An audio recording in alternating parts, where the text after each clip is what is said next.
Assalamualaikum class. I hope you all are doing great and having a great time at your home. And one tip for all of you guys, stay home, stay safe because it's Corona. तो अपना भी ख्याल रखें और अपनी family का ख्याल रखें और अपने फ्रेंड्स का भी ख्याल रखें. So let's start our spoken English language course. Today is our first class and I hope you all will have a great time and by the end of this lecture I hope कि आप लोग कुछ ना कुछ ज़रूर सीखेंगे. So let's start. Okay, आज का जो हमारा लेक्चर है, आज की जो हमारी क्लास है, it is about self introduction.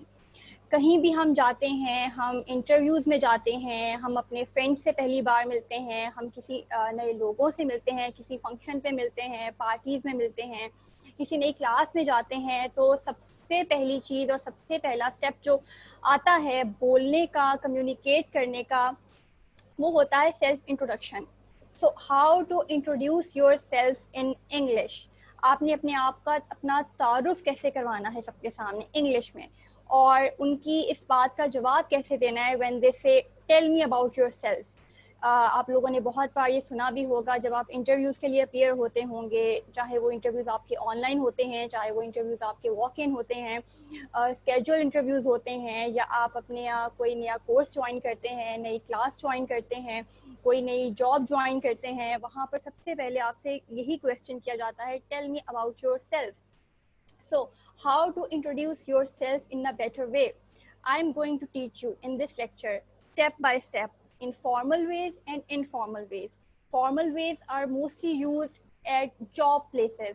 जब जहाँ पे आप जॉब के लिए जाते हैं, आप इंटरव्यूज़ के लिए जाते हैं, आप फॉर्मली अपने आप को प्रेजेंट करते हैं, वो फॉर्मल में आता है. और इनफॉर्मल में इनफॉर्मल वेज तब यूज़ होते हैं जब आप मोस्टली अपने आप को अपने फ्रेंड्स के सामने इंट्रोड्यूस कर रहे होते हैं, अपने फैमिली के सामने, अपने रिलेटिव्स के सामने इंट्रोड्यूस कर रहे होते हैं, या एक ही कोई बंदा हो आपका जानने वाला हो, अपने आप को वहाँ पे इंट्रोड्यूस कर रहे होते हैं.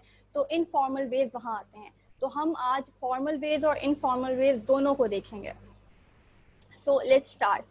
Okay, so सबसे पहले there are some rules which you all should remember, which you all should know. English सीखने से पहले, इंग्लिश बोलने से पहले, इंग्लिश लिखने से पहले और सुनने से भी पहले, कि आप लोगों को कुछ रूल्स हैं जिनको आपने फॉलो करना होता है और उनको माइंड में रखते हुए आपने आगे प्रोसीड करना होता है. तो सबसे पहला rule number 1, be interesting. Whenever you go, आप जब भी कहीं जाते हैं, किसी के सामने जाते हैं, इंटरव्यू में जाते हैं, किसी नई क्लास में जाते हैं, तो आपने इंटरेस्टिंग, उनको नज़र आना चाहिए आपके अंदर स्पार्क. आपकी एनर्जी डाउन नहीं होनी चाहिए, आपका एनर्जी लेवल जो है वो उनको नज़र आना चाहिए कि ये बंदा हमारे पास आया है और ये इतना एनर्जेटिक है, ये इतना इंटरेस्टिंग है. आपकी एनर्जी से ही उनमें उनको भी खुशी होनी चाहिए कि वाओ, ओके, तो लेट्स सी कि ये बंदा अपने आप को कैसे इंट्रोड्यूस करवाता है, ये क्या बोलेगा हमारे सामने. उनके उनके उनके सामने, उनके पास आपकी ऐसी वाइब्स जानी चाहिए, आपका वो इम्प्रेशन जाना चाहिए. तो कहते हैं ना, first impression is the last impression. तो आपने अपना वो इम्प्रेशन जो है बहुत अच्छे तरीके से उनको देना है. Rule number 2, always think about the context. अच्छा, ये कॉन्टेक्स्ट क्या होता है? जब भी आप कहीं जाते हैं, कुछ बोल रहे होते हैं, ये चीज़ें आपने हमेशा याद रखनी है कि आपसे कॉन्टेक्स्ट का मतलब सिचुएशन होती है. आपको मैं जो इंट्रोडक्शन के वे सिखाऊंगी, आपने वो याद भी करने हैं, आपने प्रैक्टिस भी करनी है और आपने वो सीखने भी हैं. मगर वो साथ साथ आपने इस चीज़ का भी ख्याल रखना है कि आपने वो कहाँ पर बोलने हैं. ये ना हो कि आप किसी इंटरव्यू के लिए जा रहे हैं तो आप उनको ये बोल दें कि जी hey what's up, how you doing. नहीं, ये गलत है. ये चीज़ें आपने सोचनी है, अपने माइंड में रखनी है कि जब आप इंटरव्यू के लिए जा रहे हैं तो वहाँ पे आपने किस तरह की लैंग्वेज यूज़ करनी है, कौन से वर्ड्स यूज़ करने हैं. और जब आप किसी इनफॉर्मल इवेंट पे जा रहे हैं, किसी फंक्शन पे, पार्टी में जा रहे हैं, तो वहाँ पे आपने किस तरह की लैंग्वेज यूज़ करनी है. तो कॉन्टेक्स्ट का मतलब बेसिकली सिचुएशन होता है कि आपके इर्द गिर्द का इन्वायरमेंट क्या है. Okay, rule number 3 is keep it slow, short. आपने बहुत ज़्यादा अपना इंट्रोडक्शन भर नहीं देना कि मैं ये हूँ, मैं ऐसे ऐसे हूँ, मैं ये हूँ. नहीं, आपने उसको स्लो, एक तो आपने आहिस्ता आहिस्ता बोलना है. पहली बात ये है कि हम जब इंग्लिश बोलते हैं या बेशक हम जब उर्दू बोलते हैं तो कुछ लोगों में ये मसला आता है कि वो बहुत तेज़ तेज़ बोल रहे होते हैं, क्योंकि हम नर्वस होते हैं, घबराए हुए होते हैं और परेशान होते हैं. तो उस परेशानी में हम क्या करते हैं कि हम फटाफट बोलना शुरू कर देते हैं, जल्दी जल्दी में बोलना शुरू कर देते हैं कि हम जल्दी जल्दी बोलेंगे, जल्दी जल्दी खत्म हो जाएगा, सर से उतर जाएगा।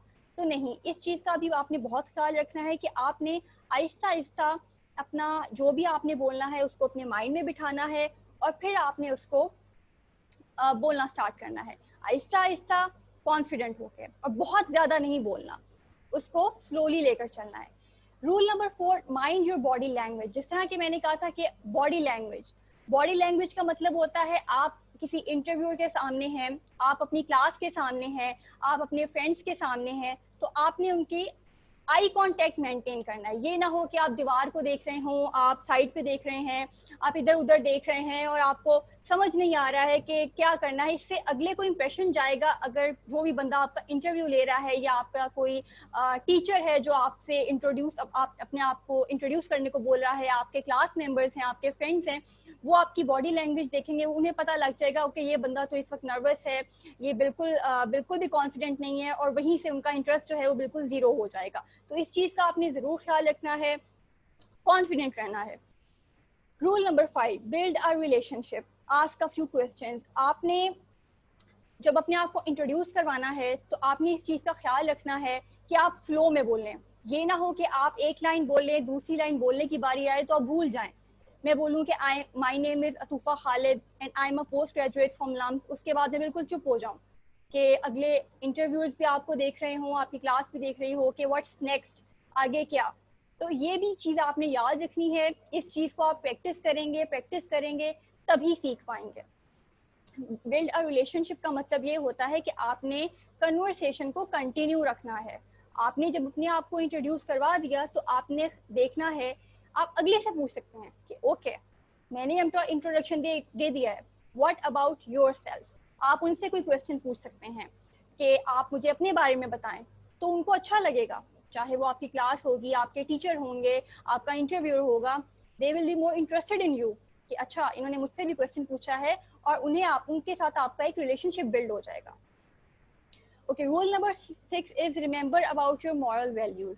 जी, मॉरल वैल्यूज का मतलब होता है आपने अपनी एथिक्स का ख्याल रखना है। हम लोग हमारा जो इन्वायरमेंट है, हम पाकिस्तान में रहते हैं, पाकिस्तान में क्या एथिक्स फॉलो किए जाते हैं, क्या रूल्स फॉलो किए जाते हैं, हम किन चीज़ों का ख्याल करते हैं, किन वर्ड्स का हम ख्याल करते हैं, हमने वो वर्ड्स यहाँ पर बोलने हैं किसी इंटरव्यूअर के सामने या नहीं बोलने हैं, वो हमने अपनी क्लास के सामने यूज़ करने हैं कि नहीं करने हैं। हमें पता है कि हम लोग एक स्पेसिफिक हम लोग किसी मजहबी कोई टॉपिक को नहीं छेड़ सकते, या इस तरह की बहुत सारी चीज़ें होती हैं जिनको नहीं बोलना चाहिए। एज का कुछ लोग जो हैं वो माइंड करते हैं, वो भी नहीं पूछनी चाहिए। इस तरह की बहुत सारी चीज़ें होती हैं जिनका आपने ख्याल रखना है कि आप वो ना ही पूछें और ना ही बताएं, क्योंकि उससे अगला जो है वो बॉदर होता है।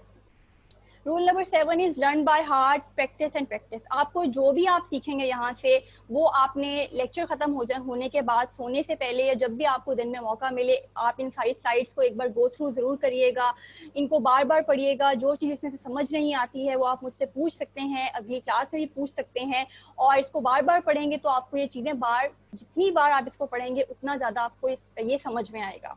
सो let's move on. Okay, self introduction में क्या क्या चीजें आती हैं, what are the steps, what is the way of introducing yourself, what are the way of introducing yourself, क्या क्या चीजें आती हैं आपके इंट्रोडक्शन में, चाहे वो इनफॉर्मल हो चाहे वो फॉर्मल हो। ओके, फर्स्ट ऑफ ऑल आता है ग्रीटिंग। आप जब अपने आप को इंट्रोड्यूस करवाते हैं, हे, हाय, हेलो एटसेट्रा। फिर आप दूसरे नंबर पे आता है आपका नेम, आप अपना नाम बताते हैं। थर्ड पे आपकी लोकेशन आती है कि आप रहते कहाँ पर हैं, आप हैं कहाँ से। फोर्थ पे आपकी क्वालिफिकेशन आती है कि आप पढ़े कहाँ से हैं, आप पढ़ रहे हैं या आप पढ़ चुके हैं। फिफ्थ पे आती है आपकी वर्क और आपकी पोजीशन कि आप कहाँ पर काम कर रहे हैं, काम कर चुके हैं। एक्सपीरियंस में भी आपका कि आप कहाँ से काम कर चुके हैं, आपने कौन कौन से सर्टिफिकेशंस लिए हैं, आपने कौन कौन से कोर्सेज लिए हैं, और आप क्या क्या कर चुके हैं। सेवंथ में फैमिली। हाँ, मोस्टली जब आप इंटरव्यू के लिए जाते हैं तो ईमेल्स में या इंटरव्यूज के सामने आप फैमिली को डिस्कस नहीं करते, फैमिली को आप वहाँ पे बोलते हैं। फॉर एग्जांपल आप फ्रेंड्स से मिलने जा रहे हैं, कोई नया सोशल ग्रुप है, कोई नई पार्टी है, वहाँ पे आप नए फ्रेंड्स बनाना चाहते हैं, आप नए लोगों से मिलना चाहते हैं, तो वहाँ पर पूछा जाता है कि इनफॉर्मली कि आपकी फैमिली में कौन कौन है, आपकी फैमिली कहाँ से है, एटसेट्रा। 8 पे फिर आपसे कुछ लोग आपके हॉबीज ही पूछते हैं, आपके पर्सनल इंटरेस्ट पूछते हैं कि आपका शौक क्या है, आपको क्या पसंद है, आपका इंटरेस्ट क्या है। तो इस चीज़ का भी आपने ख्याल रखना है। और इससे भी आप जब इंटरव्यू देने जाते हैं या अपने आप को क्लास में कहीं पर रिप्रेजेंट करते हैं, फ्रेंड्स के सामने रिप्रेजेंट करते हैं, तो एक अच्छा इंप्रेशन जाता है। 9 is a fun fact. Fun fact for example, ये हम आगे चलते हैं तो आपको समझ में आएगा कि what is the fun fact. Adding a fun fact will improve your presentation, will improve your self introduction. Okay, first of all is greetings. सबसे पहले हमारा फॉर्मल कहीं से तारुफ हो या इनफॉर्मल हो, सबसे पहली चीज़ जो होती है वो ग्रीटिंग्स होते हैं।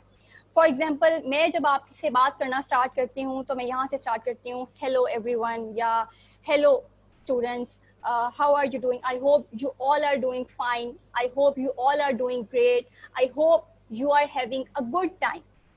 So, इस तरह के छोटे छोटे फ्रेजेस होते हैं जो आप ग्रीटिंग्स में यूज करते हैं। तो इससे आपको पता चल गया होगा कि ग्रीटिंग्स क्या होती हैं।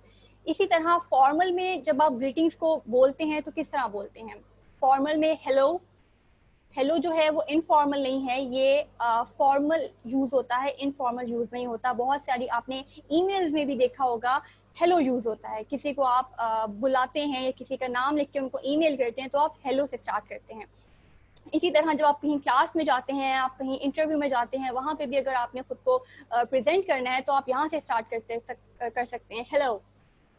उसके बाद गुड मॉर्निंग। अगर आपका इंटरव्यू, आपकी क्लास सुबह में हो रही है तो इसका ख्याल रखिएगा कि आप गुड मॉर्निंग से स्टार्ट कर सकते हैं। अगर टाइम का आपने ज़रूर ख्याल रखना है, अगर टाइम सुबह 6 से 12 के बीच में है तो इट्स गुड मॉर्निंग। अगर 12 के बाद 12 से लेके शाम 4 बजे तक या 3 बजे तक है, तब आपने यूज़ करना है गुड आफ्टरनून। ये टाइमिंग का आपने बहुत ख्याल रखना है। ये नहीं होना चाहिए कि आप 12 से पहले का टाइम हो अभी सुबह और आप गुड इवनिंग बोल दें, गुड आफ्टरनून बोल दें, गुड मॉर्निंग बोल दें। कुछ लोग कंफ्यूज हो जाते हैं और कभी कभी ये गलतियां छोटी छोटी हमसे हो जाती हैं। अगर आप शाम में बात कर रहे हैं, शाम 5 बजे के बाद किसी से बात कर रहे हैं, शाम 5 बजे से लेके रात 12 बजे तक आपने किसी को भी अपने आप को आपने किसी के सामने इंट्रोड्यूस करवाना है, तो आप गुड इवनिंग यूज कर सकते हैं। गुड नाइट आपने बिल्कुल यूज नहीं करना।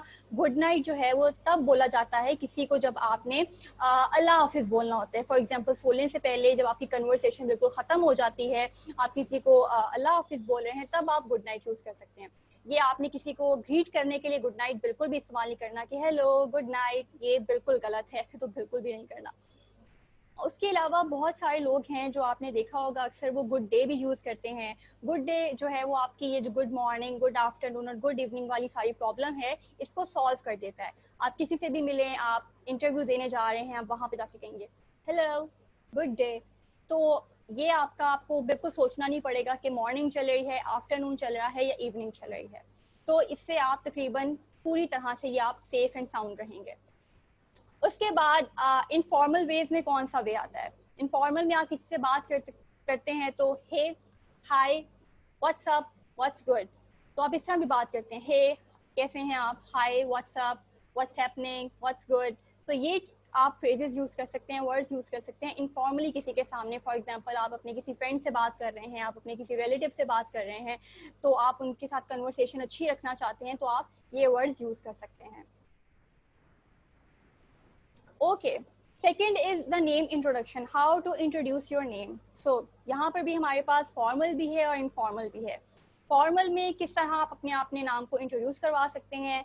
First is my name is Atufa Khalid और दिस इज अतूफा खालिद। कहीं पे भी आप जाएं, पहले मैंने आपको बता दिया हेलो, गुड डे और good afternoon, my name is Atufa Khalid और my name is Atufa Khalid, this is Atufa Khalid. और अगर आप अपने किसी फ्रेंड के पास हैं, अपने किसी रिलेटिव के पास हैं, कोई आपका चड्डी बड्डी है उसके साथ हैं, तो आप वहाँ पर अपने आप को यूँ इंट्रोड्यूस करवा सकते हैं, हेलो, हे आई एम अतूफा। किसी के भी सामने informally, hey I am Ali, hey I am Umair. So ये तो बिल्कुल ईजी सा स्टेप है, मगर ये स्टेप्स आपने याद रखने हैं और आपने इनकी प्रैक्टिस करनी है। Okay, third is the location. Basically आप कहाँ से बिलोंग करते हैं, क्योंकि आप जब इंटरव्यू देने जाते हैं सबसे पहला क्वेश्चन आपसे किया ही जाता है tell us about your self.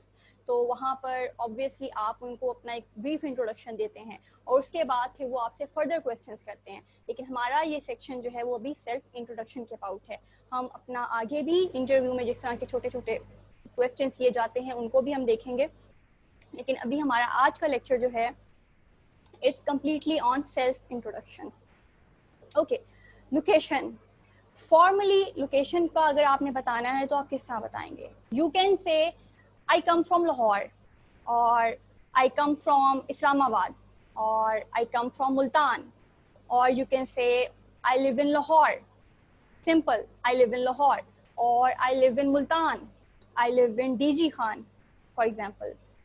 उसके अलावा आप ये भी यूज़ कर सकते हैं, फॉर एग्जांपल अगर आप बेसिकली आपका कुछ लोगों का होम टाउन जो होता है जहाँ वो पैदा होते हैं वो कोई और शहर होता है, फिर वो जॉब के लिए या स्टडी के लिए किसी और शहर में चले जाते हैं, तो आप ये भी इंट्रोड्यूस करवा सकते हैं कि my home town is Bahawalpur but currently I live in Lahore. Like मैं बहावलपुर से बिलोंग करता हूँ लेकिन अभी मैं लाहौर में रह रहा हूँ। उसके अलावा एक और फ्रेज आप यूज़ कर सकते हैं, I was born and raised in Bahawalpur. ठीक है, मैं पैदा भी बहावलपुर में हुआ हूँ और मैं पला बड़ा भी बहावलपुर में हुआ, तो आप ये भी यूज़ कर सकते हैं, I was born and raised in Bahawalpur. उसके अलावा आप ये भी यूज़ कर सकते हैं, I grew up in Bahawalpur but now live in Lahore. यानी कि मैं बहावलपुर में पला बड़ा हूँ बट अब मैं लाहौर में रहता हूँ। I grew up in Bahawalpur but now live in Lahore. और उसके अलावा आप सिंपली ये भी बोल सकते हैं, I am based in Lahore.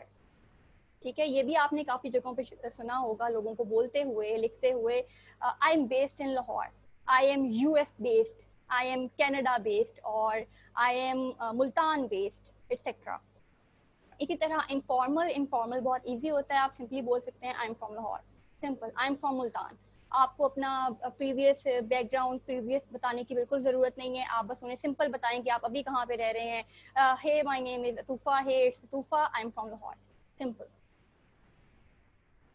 Okay जी, qualification, qualification is the most important here. बहुत इंपॉर्टेंट होता है, आपने अपने इंटरव्यू में या आपने अपनी क्लास में जब अपने आप को इंट्रोड्यूस करवाते हैं तो क्वालिफिकेशन का आपने बताना होता है, और उसको सही तरीके से किस तरह बताना है, शॉर्ट फॉर्म में किस तरह बताना है। अब आप बिल्कुल अपने 4 साल की अपना ऑनर्स भी उन्हें नहीं बता सकते कि मैंने ये पढ़ा है या जो भी पढ़ा है, तो उसको आपने शॉर्ट कैसे करना है, सिंपल कैसे करना है, अच्छे से अच्छा भी लगे और उनको समझ भी आ जाए और वो इम्प्रेस भी हो जाए, इन चीज़ों का ख्याल कैसे रखना है। तो लेट्स सी फॉर्मल और इनफॉर्मल। फॉर्मल में सिंपल आ जाता है, I am about to graduate. अगर आप अभी पढ़ रहे हैं, फॉर एग्जांपल आप सेकेंड सेमेस्टर में हैं, आप थर्ड सेमेस्टर में हैं, या आप बीए के फर्स्ट ईयर में हैं, तो आप सिंपल बोल सकते हैं I am about to graduate, यानी मैं अभी ग्रेजुएट नहीं हुआ हूँ बट मैं ग्रेजुएट होने वाला हूँ।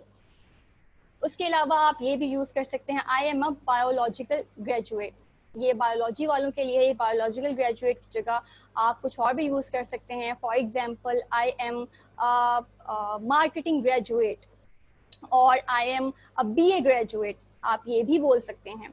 उसके अलावा अगर आप अपनी ग्रेजुएशन कंप्लीट कर चुके हैं और आप अपना ऑनर्स कंप्लीट कर चुके हैं, बीए कर चुके हैं, एमए भी कर चुके हैं, तो तब आपने अपना किस तरह अपने आप को इंट्रोड्यूस करवाना है, आप सिंपल बोल सकते हैं I am a biology post grade. Grade is the short form of graduate. जिस तरह आपने अक्सर यूनिवर्सिटीज़ में पढ़ा होगा अंडर ग्रेजुएट, उसको शॉर्ट फॉर्म में बोलते हैं अंडर ग्रेड। इसी तरह जब आप अपना मास्टर्स, अपना एमफिल, एमएससी जो कंप्लीट कर लेते हैं, तो उसके बाद आप पोस्ट ग्रेड हो जाते हैं। आप अंडर ग्रेड नहीं रहते, आप ग्रेजुएट नहीं रहते, आप पोस्ट ग्रेड हो जाते हैं। तो आप अपने आप को इस तरह बोल सकते हैं कि I am a biology post grad. उसके अलावा आप ये भी यूज़ कर सकते हैं, I have a bachelor of arts degree in marketing, और simple I have a BA degree in marketing, और I have a BSc degree in science, or I have a BSc degree in biology, I have a BSc degree in biotechnology or anything, or I have a degree in LLB, etc. So आपको अगर अपनी degree पता है तो आपको ये सिर्फ starting के फेजेस पता होने चाहिए हैं, एंड पे आप मार्केटिंग की जगह कुछ भी ऐड कर सकते हैं, जो भी आपका डिपार्टमेंट है, जो भी आपकी क्वालिफिकेशन है। इसी तरह अगर इनफॉर्मली आपने अपने आप को किसी क्लास के सामने इंट्रोड्यूस करवाना है या अपने किसी फ्रेंड को इंट्रोड्यूस करवाना है, वहाँ पे आपको डिटेल्स की ज़रूरत नहीं है। वहाँ पे डिटेल्स की ज़रूरत तब होती है जब कन्वर्सेशन चलती रहती है और अगला भी आप में इंटरेस्टेड होता है और आप दोनों तरफ से बात कर रहे होते हैं। तो इनफॉर्मली आप सिंपल कहते हैं आई एम ग्रेजुएटेड, मैं पढ़ चुका हूँ, यो आई एम ग्रेजुएटिंग, ठीक है। या simple I have done BA BSc MPhil, simple. आपको अपना डिपार्टमेंट और ये सब कुछ बताने की जरूरत नहीं है। अगर if someone is interested to know what you have done and what you are actually studying and what is your degree, then you can tell them that I am a biology postgrad, or I have a BA degree in marketing, or my major was biology.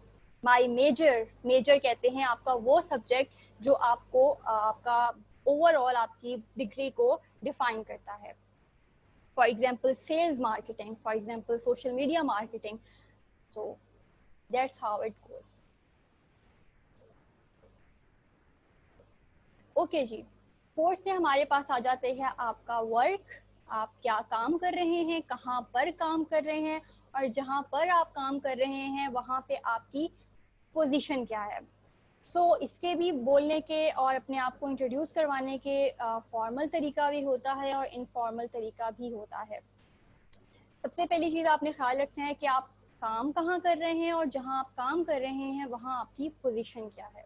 तो ये दोनों चीज़ें side by side चलती हैं। Okay, formal में आप किस तरह स्टार्ट करते हैं? You start at like I work at LWE, for example learning with earning. मैं अपने आप को अगर इंट्रोड्यूस करवा रही हूँ तो I will say I work at LWE, और if I am working at Fiverr तो I will use I work at Fiverr. और आपने एक चीज़ का ख्याल रखना है कि आपने जब अपने वर्क का बताना है, वर्क प्लेस का बताना है, आप पैकेजेस में काम कर रहे हैं, आप किसी सोशल मीडिया कंपनी के लिए काम कर रहे हैं, तो आपने ये नहीं कहना कि in I am working in packages और I am working in LWE। No, ये गलत है। आपने इन बिल्कुल यूज नहीं करना। इन, फॉर, एट ये प्रेपोजिशन होती हैं, इनको भी हम डिटेल में पढ़ेंगे। आपने ख्याल रखना है आई वर्क एट यूज करना है, या आप एट यूज करेंगे या आप फॉर यूज करेंगे। आई वर्क एट LWE और आई वर्क एट फाइवर। और इसके अलावा अगर आप एट यूज नहीं कर रहे तो आपने फॉर यूज करना है। आई वर्क फॉर LWE या I work for Fiverr. Remember, in use नहीं करना है कि आई वर्क इन LWE या I work in Fiverr. No, in बिल्कुल यूज नहीं करना है। That's completely wrong. और जो बहुत से लोग मिस्टेक्स करते हैं वो ये करते हैं कि वो इन यूज कर लेते हैं। फॉर एग्जाम्पल, अगर मैं अपने आप को इंट्रोड्यूस करवाऊँ, मैं कहूँगी I am a mentor at LWE, और I am a mentor for LWE, या I am a content writer at Fiverr, I am a content writer for Fiverr. इन यूज नहीं करना है आपने। इसी तरह अगर आपने इनफॉर्मली अपनी वर्क और अपने पोजीशन का बताना है तो आप सिंपल कह सकते हैं I am doing a job at LWE।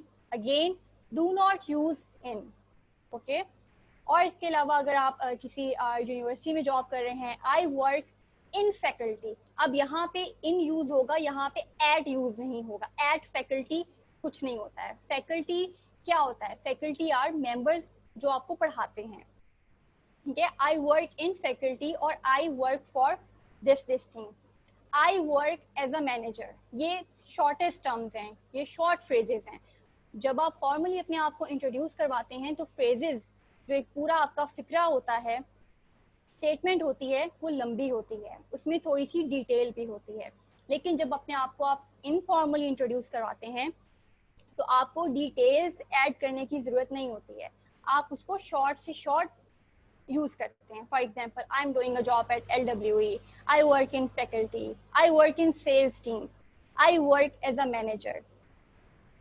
तो इस तीन चीज़ों का आपने ख्याल रखना है। ये जितने भी फ्रेजेस हैं, आपने जब अपनी कंपनी को रिप्रेजेंट करना है, आपने देखना है कि कंपनी के लिए हम लोग एट और फॉर यूज कर रहे हैं।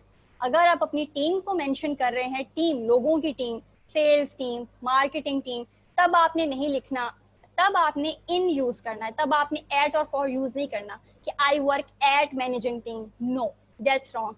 तो इन चीज़ों का डिफरेंस भी आपने ख्याल रखना है और आपने इनका प्रैक्टिस भी करना है कि जब आप किसी कंपनी को प्रेजेंट कर रहे हैं ओवरऑल आपने वहां पे एट और फॉर यूज करना है। जब आप अपनी टीम को रिप्रेजेंट कर रहे हैं, लोगों की टीम है, चाहे वो सेल्स टीम है, चाहे वो सोशल मीडिया मार्केटिंग की टीम है, वो कंटेंट राइटिंग की टीम है, वो टीचिंग टीम है, वो किसी भी किस्म की टीम है, अगर आप उनके साथ काम कर रहे हैं तो आपने इन यूज करना है। I work in faculty, I work in sales team, और I work as a manager, simple. Okay जी, अब आता है आपका एक्सपीरियंस। अब आपने उनको अपना एक्सपीरियंस बताना है कि आपका एक्सपीरियंस क्या है। तो आप यूज कर सकते हैं फॉर्मली अपना एक्सपीरियंस मेंशन करने के लिए, I am taking a course in maths, और I am taking a course on jewellery making. अच्छा, यहाँ पर भी आपने एक चीज का ख्याल रखना है, आप देख रहे होंगे कि एक जगह पे यूज हुआ है I am taking a course in maths, और एक जगह पे यूज हुआ है I am taking a course on jewellery making. अच्छा, जब कोई चीज प्रैक्टिकल नहीं होती है, थियोरेटिकल होती है, थियोरेटिकल का मतलब सिर्फ लिखना पढ़ना, ठीक है, फर्जी, उसमें हम लोग इन यूज करते हैं। लेकिन अगर कोई हम लोग प्रैक्टिकल काम की बात कर रहे हैं, फॉर एग्जांपल ज्वेलरी बनाना, ठीक है, उसको हाथों से हम बनाते हैं, इसी तरह पेंटिंग बनाना, उसको हम हाथों से बनाते हैं, वहां पे आपने ऑन यूज करना है। ये प्रेपोजिशंस होती हैं जो आपको बताती हैं कहाँ, कब, कैसे। इन प्रेपोजिशन से भी हम डिटेल में बात करेंगे, लेकिन यहाँ पे ये डिफरेंस आ रहा है तो मैं आपको ये स्टार्ट में बताना चाहती हूँ, ताकि आप आगे जाके भी इनका ख्याल रखें और अभी भी आप इनका डिफरेंस देख सकते हैं। क्योंकि ये बहुत छोटी छोटी गलतियां होते हैं जो हम अपने आप को इंट्रोड्यूस करवाते हुए, चाहे हम लोग बोल रहे होते हैं तब भी हम ये गलतियां करते हैं, और जब हम लिख रहे होते हैं तब भी हम ये गलतियां करते हैं। तो आई am taking a course in maths, I am taking a course in English language, I'm taking a course in social media marketing, I'm taking a course in graphic designing. Or if you're taking a practical course, I'm taking a course on jewelry making, I'm taking a course on pottery making, I'm taking a course on whatever, painting, designing, okay, designing something. Okay, then आता है how many years of experience you have, ठीक है, आपके पास 5 साल का experience है, आपके पास 3 साल का एक्सपीरियंस है, आपके पास 10 साल का एक्सपीरियंस है, आपके पास 1 साल का एक्सपीरियंस है, महीनों का एक्सपीरियंस है, आपने वो किस तरह बताना है। I have number of years, number of years में आपने ये नहीं बताना, नंबर ऑफ ईयर्स में आप कुछ भी ऐड कर सकते हैं, 3 ईयर्स, या अगर तो आप लोगों को मतलब के श्योर नहीं है कि आपके कितने साल हैं, तो आप बता सकते हैं I have number of years, simple, खुद ही अगला समझ जाएगा, ठीक है, आपके पास बहुत सालों का एक्सपीरियंस है। अगर आप कॉन्फिडेंट है, आपको पता है आपने मुकम्मल 2 साल काम किया है या आपने 3 साल काम किया है, तब आप कह सकते हैं I have 3 years of experience in teaching, marketing और कंटेंट राइटिंग। जिस भी चीज में आपका एक्सपीरियंस है आप वो आराम से बता सकते हैं। I have number of years experience, I have number of years of experience in teaching, marketing, content writing. और अगर आपको साल पता है तो I have 1 year of experience in teaching, marketing, content writing, I have 2 years of experience in teaching, marketing, I have 5 months of experience in teaching, marketing, content writing, etc. Or you can say I have worked in sales for 3 years, I have worked in faculty for 3 years, I have worked in marketing team for 3 years, I have worked at Fiverr for 3 years. ठीक है, ये phrases भी आपने याद रखने हैं, इनको practice करना है, और आपने इस सेशन के एंड पे ये जितना भी मैंने आपको फॉर्मल और इनफॉर्मल सिखाया है, आपने दो दो वॉइस नोट या एक ही वॉइस नोट आपने रिकॉर्ड करके आप ये लर्निंग विद अर्निंग की वेबसाइट पे सेंड कर सकते हैं, और आप इसका अनिला से आप इसकी डिटेल्स ले सकते हैं, और आप इसको या तो कमेंट्स में भी लिखकर बता सकते हैं, जो कि मतलब कि हमारी वेबसाइट पे, कमेंट्स पे नहीं, वेबसाइट पे आप हमें लिख के मुझे बता सकते हैं, जो कि मैं आपको एंड पर एक्सरसाइज दूंगी कि मुझे बताएं कि अब आपने अपने आप को इंट्रोड्यूस करवाना है, मेरे सामने इंट्रोड्यूस करवाना है, अपने किसी फ्रेंड के सामने इंट्रोड्यूस करवाना है, तो आप किस तरह अपने आप को दोनों तरीकों से इंट्रोड्यूस करवाएंगे, फॉर्मली भी और इनफॉर्मली भी। इससे ये होगा कि आपकी प्रैक्टिस अच्छी होगी। ओके अब आती है फैमिली अपनी। अगर अपने फैमिली को आपने बताना है कि आप अपनी फैमिली को इंट्रोड्यूस करवाना चाहते हैं, ऑब्वियसली क्लास या इंटरव्यूअर्स के सामने तो आप अपनी फैमिली को इंट्रोड्यूस नहीं करवा सकते, नहीं करवाते हैं यूजुअली, लेकिन अगर कोई पूछ लेता है आपका फ्रेंड या आपका रिलेटिव, तो आप क्या कर सकते हैं?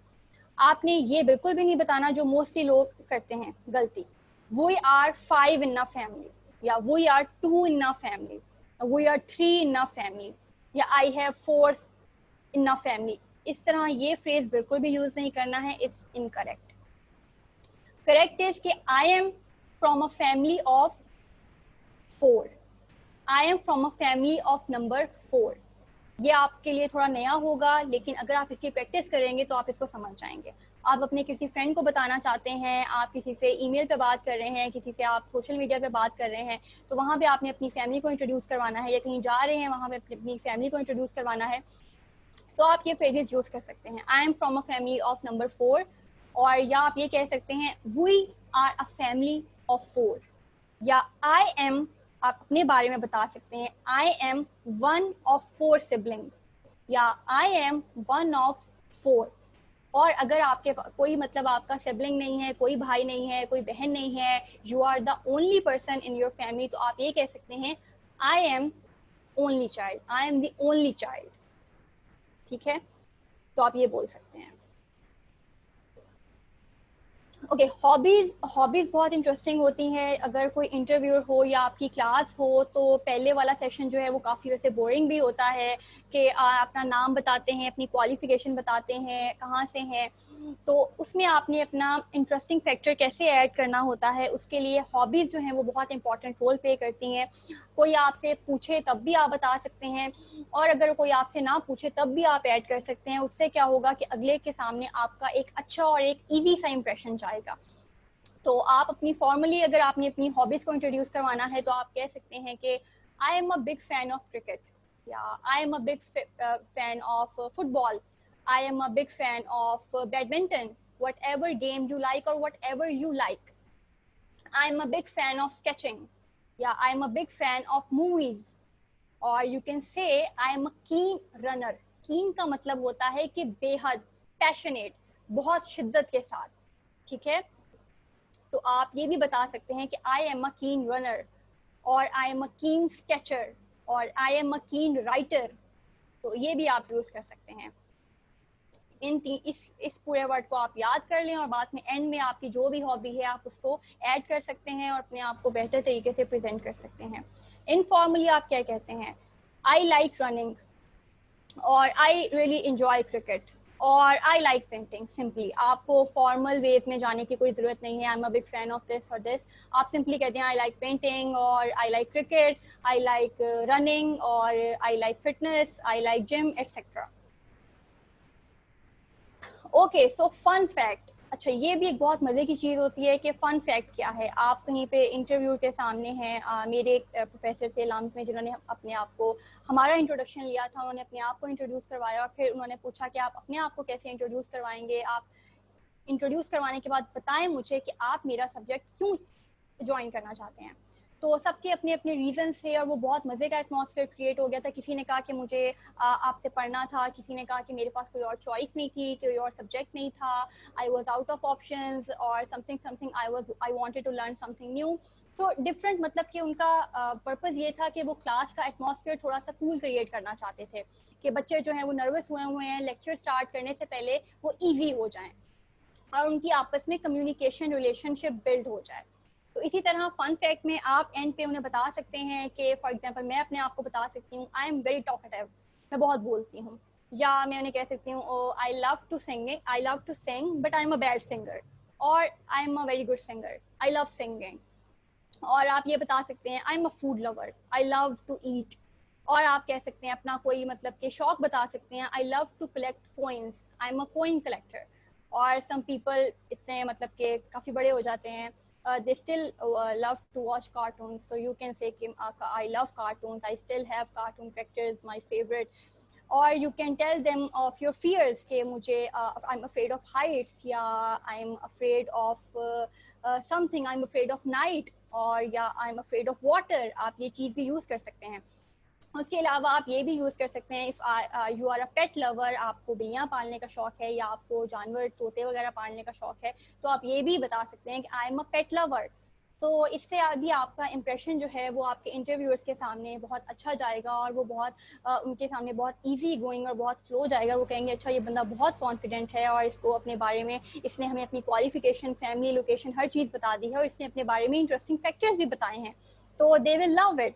तो इस चीज़ को आपने ज़रूर ध्यान में रखना है। ओके, तो अगर हम इस सारे को इकट्ठा करें तो ये क्या बन जाता है, इसको हम इकट्ठा बोलते हैं कि अब हमने फॉर्मली अपने आप को इंट्रोड्यूस करवाना है एक फ्लो में, एक तरतीब में। तो हमने किस तरह बोलना है वो तो हमने one by one, step by step हमने देख लिया कि फॉर्मली और इनफॉर्मली आप अपने आप को किस तरह इंट्रोड्यूस करवा सकते हैं। लेकिन अगर आपने आपको ओवरऑल इंट्रोड्यूस करवाना है तो आप किस तरह इंट्रोड्यूस करवाएंगे। तो फॉर्मल में गुड मॉर्निंग एवरीवन, और hello, good morning everyone, good evening everyone, good day everyone. My name is Atufa Khalid. I am from Lahore. I am spoken English mentor at LWE. I am a postgraduate from LUMS. I am a big fan of painting and fitness. ठीक है, short, brief, छोटा, आसान सा। अगर हमने इसको informally बोलना है तो हम इसको किस तरह बोलेंगे। मैंने अपने आप को किसी फ्रेंड को इंट्रोड्यूस करवाना है या अपने किसी क्लासमेट को इंट्रोड्यूस करवाना है, तो मैं किस तरह अपने आप को इंट्रोड्यूस करवाऊंगी अपने क्लासमेट्स के सामने। तो मैं सिंपली यूज़ करूंगी, hey I am Atufa and I am a teacher at LWE. I have graduated from LUMS. I really like painting and I am also a fitness freak. Simple and easy. ठीक है, तो आपने इन steps में, ये जिस तरह मैंने फॉर्मली और इनफॉर्मली आपने आपको इंट्रोड्यूस करवाया है, तो बिल्कुल आपने इन्हीं स्टेप्स में फॉर्मली और इनफॉर्मली अपने आप को इंट्रोड्यूस करवाना है और आपने वो वॉइस नोट रिकॉर्ड करके और लिखकर भी मुझे सेंड करने हैं। ओके, कुछ नोट्स हैं जो मैं आपके साथ शेयर कर रही हूँ, ये आपने याद करने हैं और आपने इनको अपने माइंड में भी रखना है। अक्सर हम जब बोल रहे होते हैं या लिख रहे होते हैं तो हम इनको यूज़ कर सकते हैं। फॉर्मली आप ये यूज़ कर सकते हैं, how do you do. How do you do का मतलब होता है आप कैसे हैं। हाउ आर यू डूइंग, आप किसी से उनका हाल अहवाल पूछ रहे हैं, फॉर्मली अपने टीचर से पूछ रहे हैं, अपने बॉस से पूछ रहे हैं, तो आप उनसे पूछ सकते हैं how do you do. Informally आप अपने किसी दोस्त से पूछ रहे हैं तो आप उनसे पूछ सकते हैं व्हाट्सअप, क्या हो रहा है और कैसे हैं। व्हाट्सअप में सब कुछ आ जाता है कि आप हैं कैसे, आप कर क्या रहे हैं, इट्स ऑल। उसके अलावा second, it is a pleasure to meet you. आप फॉर्मली किसी से मिले हैं, मिलने के बाद आप अपनी कन्वर्सेशन ख़त्म कर रहे हैं, अपना इंटरव्यू ख़त्म कर रहे हैं, तो आप उनके सामने एक अच्छा गेस्चर दे सकते हैं by saying it is a pleasure to meet you. और अगर आप किसी अपने फ्रेंड से मिल रहे हैं, किसी नए स्ट्रेंजर से मिले हैं, आप उनके साथ आपकी एक अच्छी सी कन्वर्सेशन हुई और आप उनको एक अच्छा गेस्चर देना चाहते हैं जाते हुए, तो आप कह सकते हैं नाइस टू मीट यू। इसी तरह आपको कोई बहुत जल्दी काम चाहिए, आपको ईमेल सेंड करनी है, आपको वो अर्जेंट बेसिस पे चाहिए, या आपको अपने कोलीग से अर्जेंट बेसिस पे कोई फाइल चाहिए या कोई डॉक्यूमेंट चाहिए, तो आप उन्हें क्या लिख सकते हैं या बोल सकते हैं at your earliest convenience. I need this document at your earliest convenience. और इनफॉर्मली आप ये बोल सकते हैं I need this file as soon as you can give it to me और समथिंग। इसी तरह आप किसी के बारे में परेशान हैं तो आप फॉर्मली यूज कर सकते हैं I M concerned about you, I am concerned about you. और फॉर्मली आप इस तरह बोल सकते हैं कि आई वर्रिड अबाउट यू और आई एम वर्रिड अबाउट यू, मैं आपके लिए परेशान हूँ या मैं आपके लिए परेशान था। आपने कोई कन्वर्सेशन स्टार्ट करनी है तो आप फॉर्मली स्टार्ट कर सकते हैं saying firstly let me introduce myself, firstly listen to me, firstly, उसके बाद आप अपनी बाकी कन्वर्सेशन स्टार्ट कर सकते हैं। और अगर आपने इनफॉर्मली स्टार्ट करना है तो आप इसको कह सकते हैं to start with my name और to start with my degree और to start with my lecture, anything. इसी तरह आप किसी को अपना पैगाम पहुंचाना चाहते हैं, किसी को आप अपना मैसेज कन्वे करना चाहते हैं अच्छे वे में, तो आप कह सकते हैं गिव माई रिगार्ड्स टू, और give my regards to your brother, give my regards to your mother. मेरी अम्मी को आप अपना मतलब कि उन्हें मेरा पैगाम दीजिएगा, मेरा उन्हें सलाम दीजिएगा। या इनफॉर्मली आप ये बोल सकते हैं से हेलो टू योर मदर, से hello to your brother.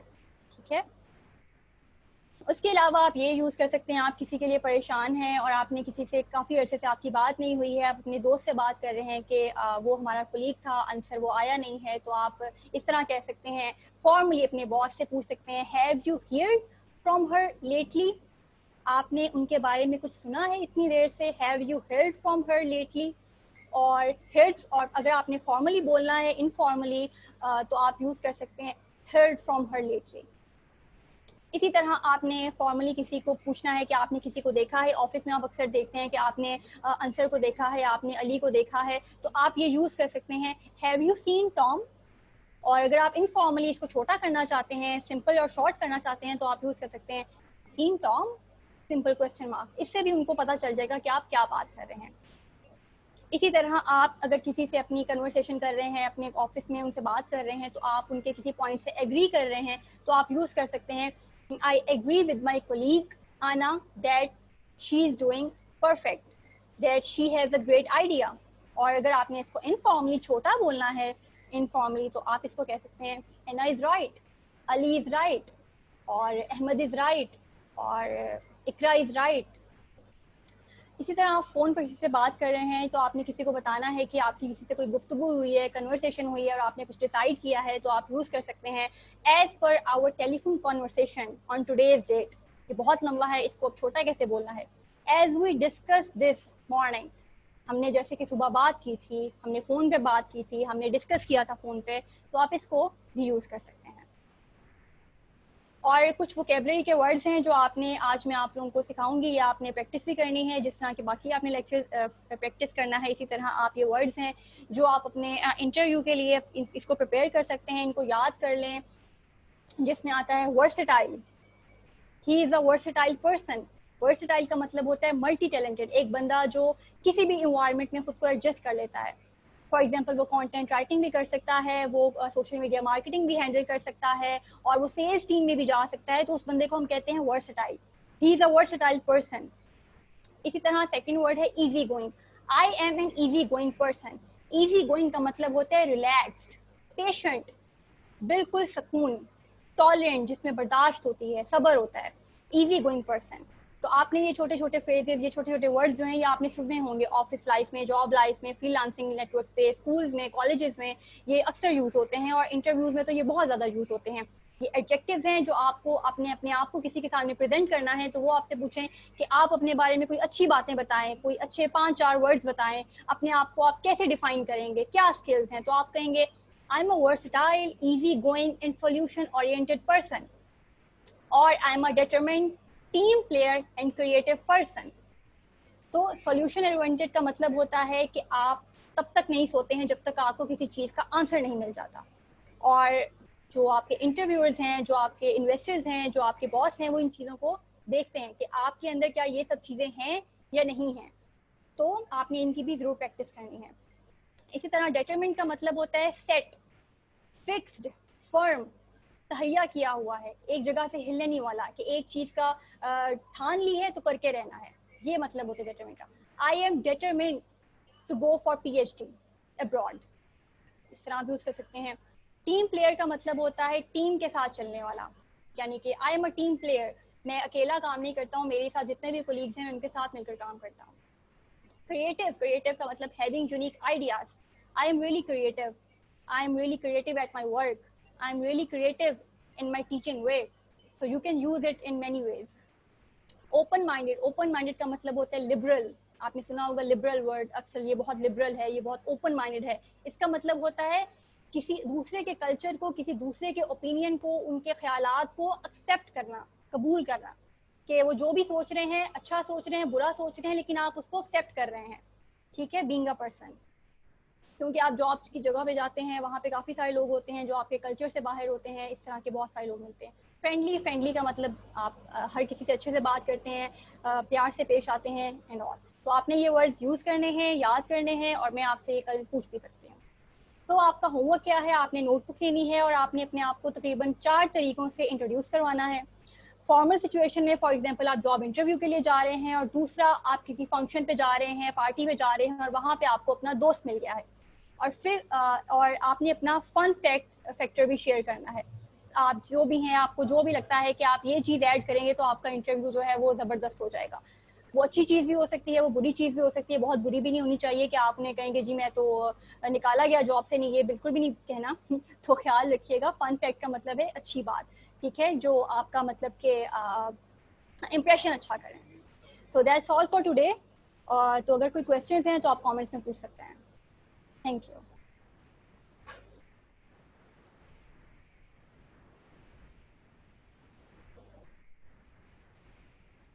Okay students, आप लोगों का कोई क्वेश्चन है तो आप मुझसे करें, मैं आपके मेंटोर तक आपकी बात को कन्वे कर दूंगी।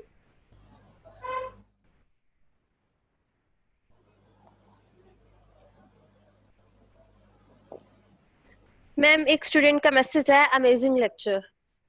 Thank you so much. आप अभी आज थ्रो मैसेज करें, देन अगेन जो होगा नेक्स्ट लेक्चर, क्योंकि आज आप लोगों का फर्स्ट लेक्चर है, तो जो नेक्स्ट लेक्चर होगा उसमें आप लोगों के माइक अनम्यूट करवा दिए जाएंगे। Ma'am, could you provide us this slide? I can, ये आप अनिला जो है इनसे पूछें, ये आपको प्रोवाइड कर सकती हैं स्लाइड्स। अगर ये आपको इंस्टीट्यूट प्रोवाइड कर सकता है तो why not, I have no issue. Students आज के लेक्चर की आप लोगों को रिकॉर्डिंग प्रोवाइड कर दी जाएगी, तो वहीं से आप लोग देख लीजिएगा। Please say to ma'am that send the PDF of lecture. PDF में आपको ये फाइल जो भी मिलेगी ये आपको क्योंकि इसका प्रेजेंटेशन पावर पॉइंट में, तो ये आपको पावर पॉइंट में मिलेगी, पीडीएफ में ये आपको नहीं मिलेगी।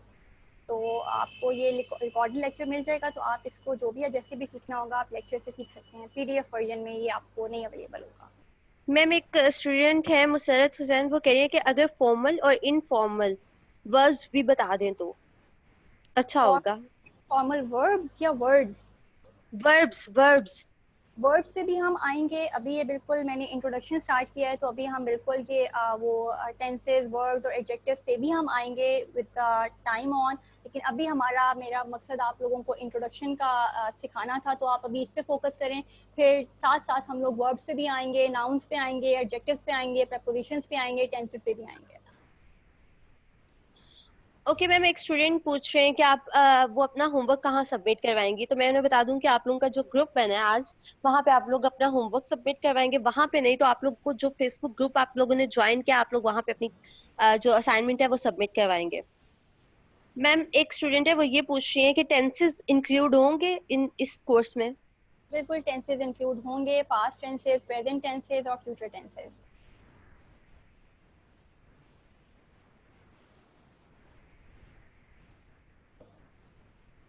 मैम, एक स्टूडेंट है तैयबा, वो पूछ रही है which one is true? I work in at for computer science department, science department, sorry. I work at science department, not science. In नहीं आएगा, इन आपने यूज नहीं करना। इन आपने तब यूज करना है जहाँ पे आप अपनी कंपनी को या फैकल्टी को मेंशन कर रही हैं। डिपार्टमेंट को रिप्रेजेंट कर रहे हैं तो आप एट यूज करेंगे। आई work at science department, I work eight computer department. Ma'am, एक स्टूडेंट है शिराज, वो पूछ रहे हैं कि I am confused about moral and culture values. Moral और कल्चरल वैल्यूज आर मोर और लेस एक ही तरह की होती हैं। मॉरल मतलब कि एथिकल में आ जाता है, कल्चरल इज मोर लाइक आपका मजहब से रिलेटेड। मॉरल का मतलब ओवरऑल जनरली बीइंग ह्यूमन, आपको कौन सी चीज़ें मतलब कि आपको फॉलो करनी चाहिए। तो ये मॉरल में है ओवरऑल बीइंग ह्यूमन, आपको किस तरह अपना प्रेजेंट करना चाहिए, बोलना चाहिए, किन चीज़ों का ख्याल रखना चाहिए। और कल्चरल में ज़्यादातर आपका रिलीजियस, आपके जो पुराने चल रहे हैं, आप अपनी कुछ रिवायात को फॉलो कर रहे होते हैं, वो चीज़ें आ जाती हैं। Culture is more related to your religious values and moral is all about human being.